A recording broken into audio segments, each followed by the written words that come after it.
Now, obviously, you were a wrestling fan when you were growing up, and with this new Classic Series revolution happening with the wrestling figure world, who would you like to see be made as a Classic Series superstar? And what do you think about the line of Classic Series?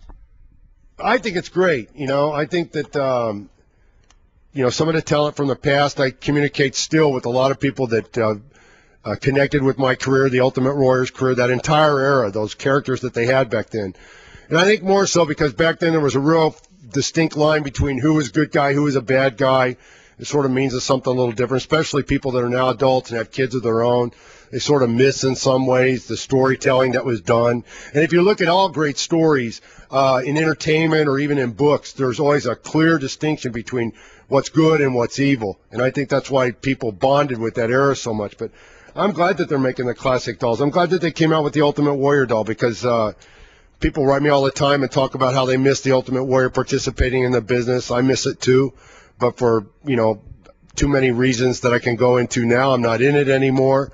It's a different time. Entertainment is different. Sports entertainment is different specifically.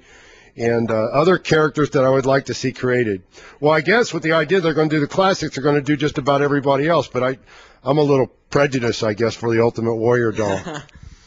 So I can't think of anybody else that I'd like to see made up. So there you go. The Ultimate Warrior wants to see more Ultimate Warrior figures made. I got one more question to ask you. Another one. One more. I would like for you to look into this camera right here, and I want you to tell all the wrestling figure online collectors at Ringside Collectibles why they should get the Ultimate Warrior figure over everybody else's figure.